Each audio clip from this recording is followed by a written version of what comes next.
morning, everyone. Good evening, good afternoon, wherever you are, and welcome to this week's Weekly Energy Boost. My name is Elisheva, and today Eitan and I are sharing the battle tactics behind waging spiritual war with the ego. This is a week that we are given all of the energy, all of the support to face the real enemy. And oftentimes when we ask this question, who do you feel is your greatest enemy? People point to all their fingers outside of themselves. Some people say, well, of course, I'm my biggest enemy. Neither are true according to Kabbalah. The teachings of Kabbalah share that the greatest enemy is that voice, that force within each one of us that exists for the sake of giving us the opportunity to rise above. And because we don't know that our ego serves that purpose, we tend to identify and lead with it rather than transcend it and overcome it. So this week is really all about gaining the wisdom and tools to win those battles, but more importantly, connecting this week to the build-up toward the new year, the new energy, the new script that we'd like to write for each one of ourselves that takes place on Rosh Hashanah. And we'll talk about how to incorporate this week's practices into that bigger picture effort. Weekly Energy Boost is a 7-day spiritual weather forecast where we provide our listeners with the most powerful and practical tools to navigate the coming 7 days. We do that by gleaning through the wisdom of Kabbalah and extracting tools and lessons that will not only help you take advantage of the gifts of this week and avoid the pitfalls, but every episode ends up offering wisdom and tools that can be used anytime. And the truth is, our opponent is present all the time. The question is, how aware are we?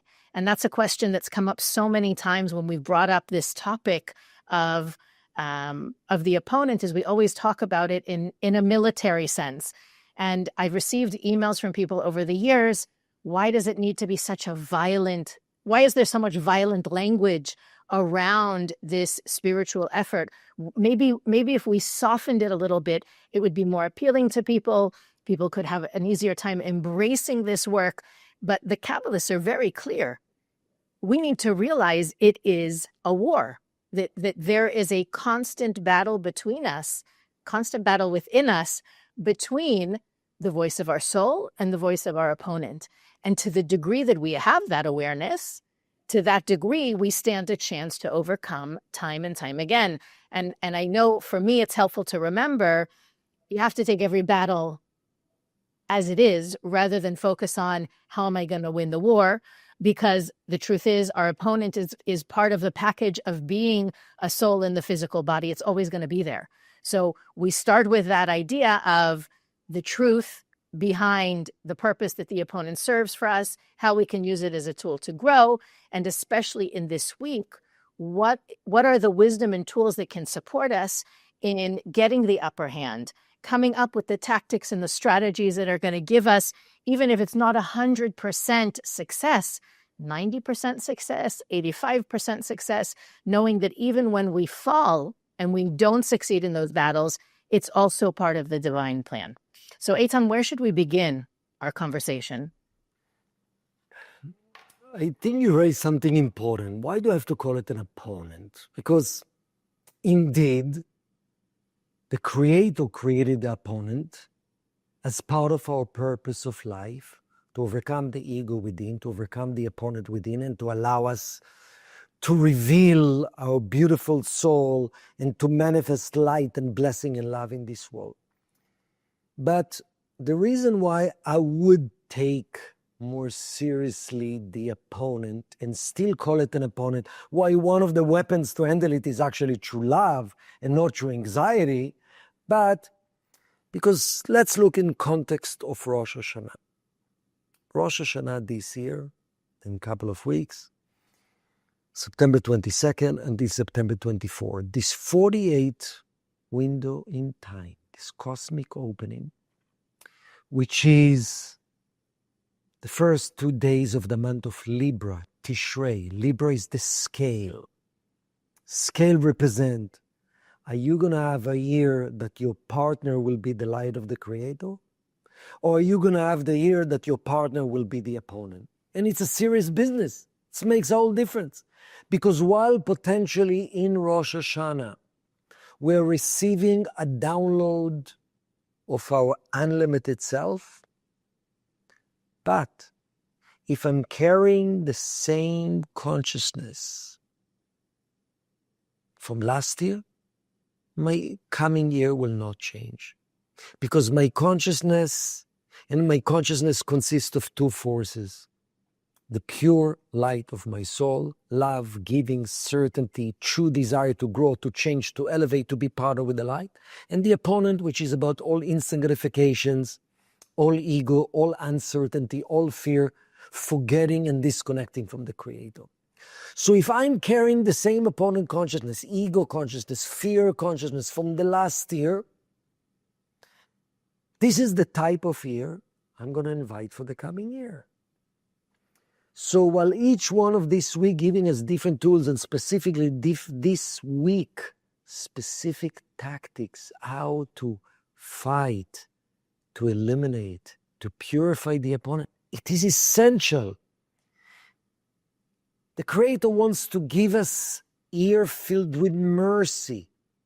It's up to where my mind, my actions, and am I holding on to the same limited behavior, reactive behavior, that will determine what type of ear I will have.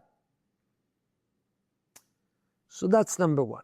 So let's start with the first two words of this weekly energy from the Torah. It says, Ki tetzeh. It says, when you're going to go out, or when you are going to initiate, Ki tetzeh really means, if you're going to initiate a war against your enemy, as Elisheva shared, the real enemy of mankind is our own internal opponent and our own collective opponent. That's the real enemy of mankind. If you're going to initiate the war, then the Creator will hand you your opponent. You'll have the strength from your soul. You'll have infusion of light to overcome the fear, to overcome the ego, to overcome the reactive nature, to shift a bad habit, to let go of false attachment, to let go of certain addiction, if you're going to initiate the war. So let's look at that word, initiate. And that's the first tool we want to speak about. Very often, the way we are waking up to work on ourselves spiritually, we're looking at our life and we say, wow, I'm suffering in this area in my life.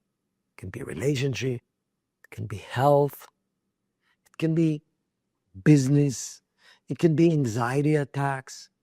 So we see physical manifestation of a problem, of difficulty, of a struggle. And then those of us who have some spiritual tendencies, is there some spiritual cause to that negativity in my life? Which that's a good beginning for anybody that starts the spiritual work. So instead of fixing and controlling the physical reality, realizing, I have to deal with the physical reality, but there's always a cause. But there's a more proactive work against the opponent within. Do I have to wait for something negative, chaotic, painful exist in my life? Or can I already initiate desire to change internal negative thoughts, negative feelings, negative attachment before I see physical manifestation? How many times I've seen people that everything goes right for them after a long period of struggle, and mistakenly thinking the fact everything is amazing in my life. Our marriage are great. My business is great. Very often they mistakenly thinking it means I'm spiritual. It means I'm working on myself. That can be a major illusion of the opponent. The fact that temporarily everything is amazing in your life doesn't mean you don't have lessons. Is it possible that everything is amazing and you're stuck in your own arrogance? Is it possible that everything is amazing and you actually forgot to truly have gratitude and attach this to the Creator? And you're stuck in your ego, I'm in control, it's my power and that strength, which is a major opponent. So let's not wait for something negative happen in our life. Initiate the war while things are okay. That's the secret of proactive transformation.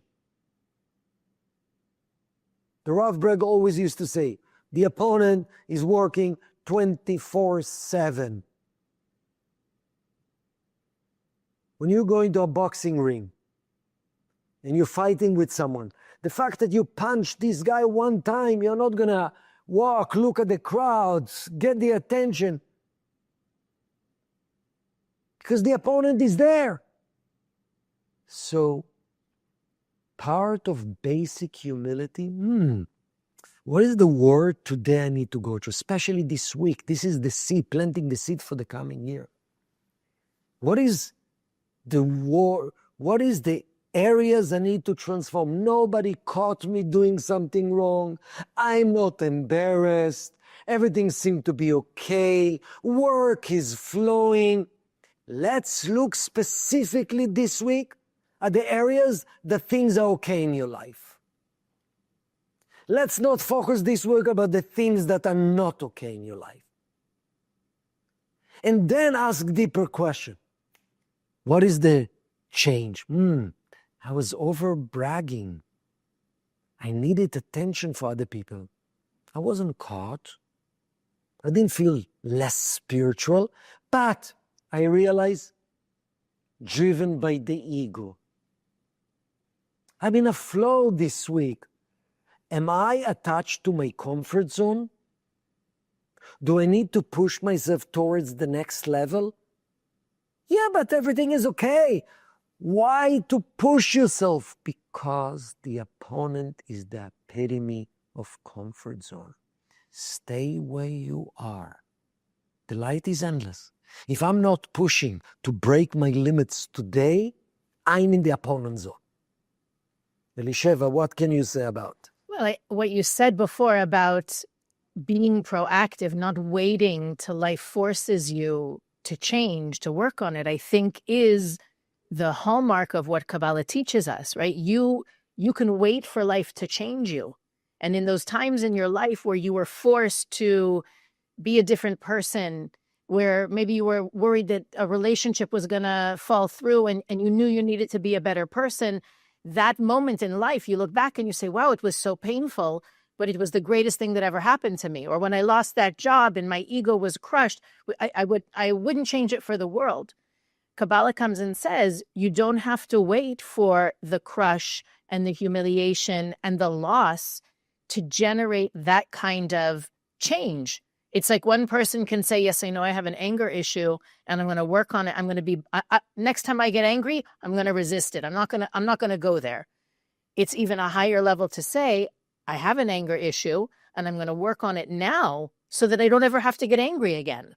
And the idea that the universe constantly gives us opportunities to get the upper hand, to strengthen ourselves, to develop into the next level of whatever it means. And for those of you who are listening, I encourage you to think of something that you know triggers you or gets you reactive or makes you behave out of character. Just while we're talking, to think in terms of what it means for you, because whatever that thing is, if it's anger, if it's stubbornness, if it's arrogance, if it's jealousy, all those things, our opponent also has the ability, working 24/7, to make us think it's okay. And it is okay, right? We're human beings. We do need to get a little reactive in order to become proactive. But to realize that if I get to the root of understanding why I'm like this, where it comes from, and release those patterns and beliefs that created that position in this lifetime, it doesn't have to happen again. And a lot of people say, well, how do I know I'm going to be healed from it, or it's not going to be my issue anymore?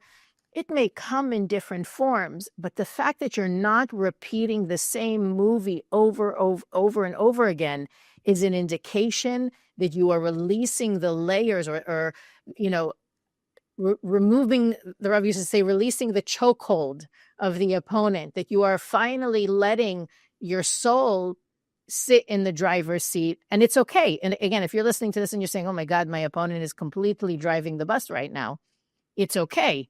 The moment you start to realize all those different ways that the ego gets you to think, I don't need to change, it's not my problem, it's all the other person, or I can't do anything about it, so I might as well ignore it. All those subtle messages. Ask yourself, is that my soul? Is that truly who I am? And some people ask, well, how do I know? What's the difference between my opponent, the voice of my ego, and the voice of my soul? Our soul is uplifting, it's elevating, even in a situation where maybe you have a friend who's negative or brings you down, or there's something unhealthy about a relationship. The voice of your soul won't say, that person is disgusting and terrible and I can't stand to be around them. The voice of the soul comes with wisdom and elevation and says, maybe this is not the best place for my energy right now. Maybe there are other relationships that I should be investing in, and gives you clarity and distinction, not in a way that puts you or anyone else down. So part of, I think, winning more battles is really being clear and distinguishing how that voice sounds for me personally, because a lot of times we're not even aware that we're listening, that that's the soundtrack that's playing in the background all the time, those belief systems, those stories we tell ourselves. But I think even more important is underneath the narrative of the ego is always going to be the narrative of the soul. And the more I do to strengthen my soul, the louder that broadcast will be. So I think also part of this month and this week's work is, what are the things that I do to strengthen that part of me, which is really who I am, even though in the physical reality it may seem it's the smallest part of who I am. It really is who I am. And how much time and effort do I dedicate to strengthening and taking care of that part of me?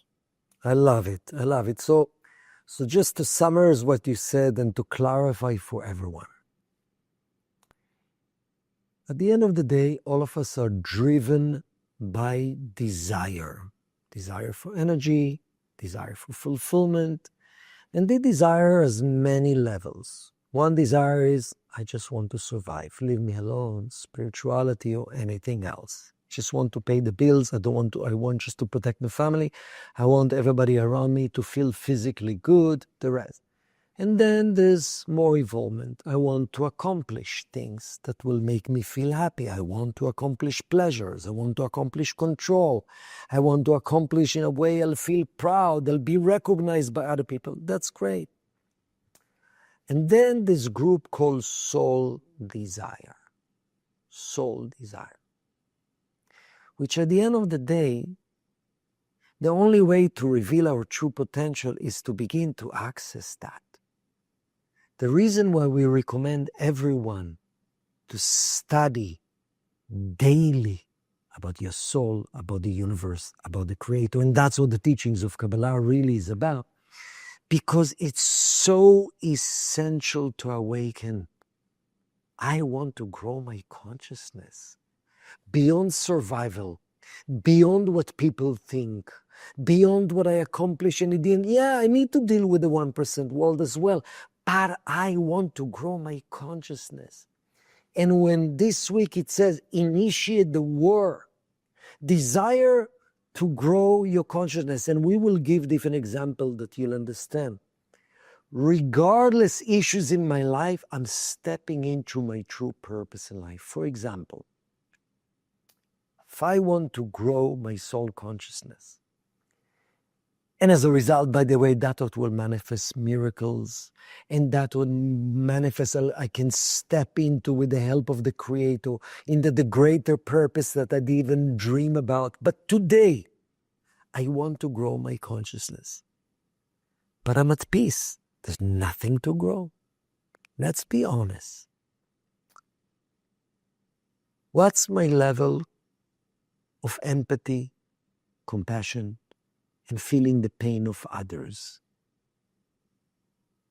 The fact that I'm at peace and the fact that everything seems to be okay, it's a beautiful. Maybe you overcome certain lessons and you got to a state of appreciation of the blessing that you have. That's beautiful. But at the end of the day, part of my soul person, one of the things that I would like us to work on stretching the boundaries of raising my consciousness is, for example, growing empathy and feeling the pain of others. Because our true self knows that we all connected and we all one.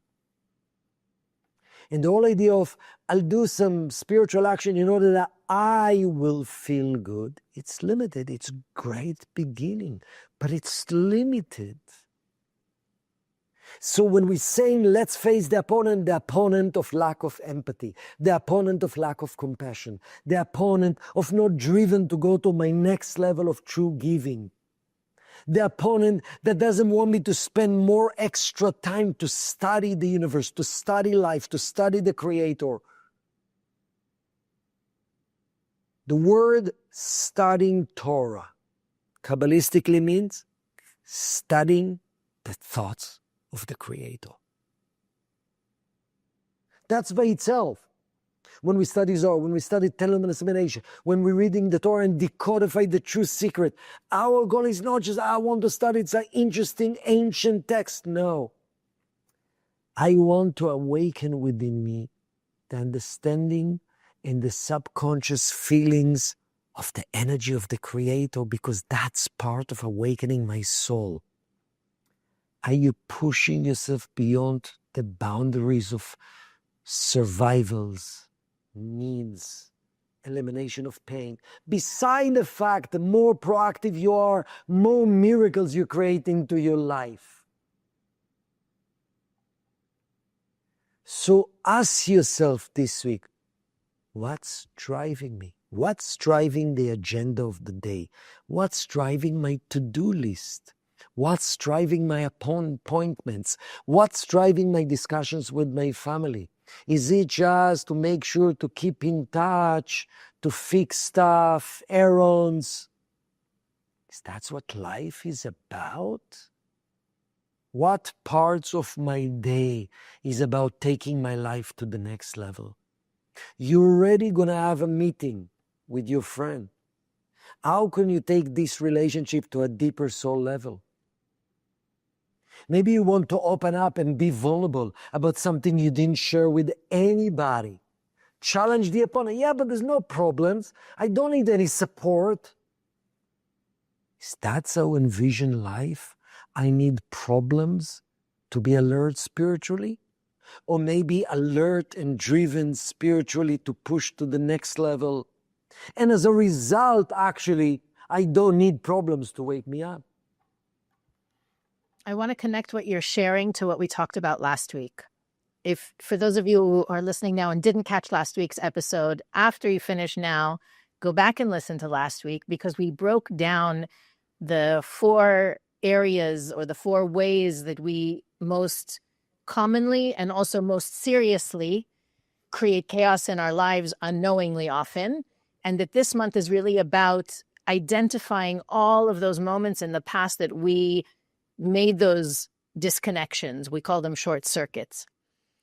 In this conversation about the opponent, many times those incidents and those patterns are in our blind spot. And the purpose of the work that we gave last week is to really bring to our conscious awareness how we are many times inadvertently, unintentionally disconnecting from our soul and from the light of the Creator in those behaviors that are maybe normal or natural, or maybe we're even working on them already, but we don't realize what's happening on a spiritual level when we engage in those things. This is one of the most powerful times of the year to see those patterns and those habits that are keeping us disconnected and in the dark. So I would suggest that as all of us are listening and understanding what's going on, and the advantage we're given this week to do this work, to really ask to see your opponent in all of its forms. Even, sometimes you might have a situation where someone has told you, you really hurt my feelings, or you said something that was very insensitive and you had no idea. You thought you were being nice. You thought you were being kind. You couldn't even imagine how someone would get hurt by something that you said. Take that situation and ask your soul to show you, ask the light of the Creator to show you, where else am I doing that? How else have I done similar things, whether in this year or in the past? It might not have come about this year, but the cosmos is open. It's like we're being given access to the editing room where all of the footage of our lives are there. And that's one of the reasons that this week exists for us, is so that we can have clarity and see directly these patterns and habits that we have that are literally interfering with the good that we're trying to do, the growth that we're trying to achieve, the healing that we're striving for, and really make sure that those, at least again, by doing it in this week and this month, we're making the effort to write those scenes out of the movie for the coming year. So to really ask in your prayers and meditations, I want to see all of it, because seeing all of it, right? You can't delete the virus from your computer until you find out where the file is. This is when we can see where the file is hiding, and to be excited. When else can I do this? When else in the year do I have the ability to have that kind of clarity and to see so clearly, and to really embrace the ability to do that this week and throughout the month of Virgo? I love it, because always the Rav Berg said one of the main weapons of the ego or / the opponent is to make us blind how we are manipulated by the opponent and not by our soul. And the fact that this week is the week that the Creator, our soul, can reveal to us stuff that we were blind about.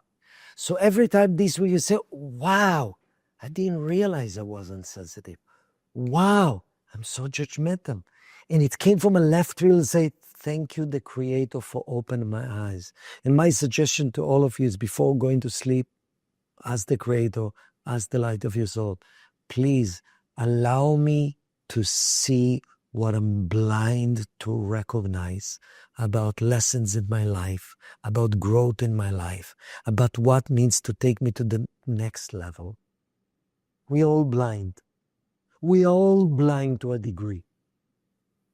So this cosmic opening of really breaking through the conscious mind to see and to feel what can be improved. What a gift.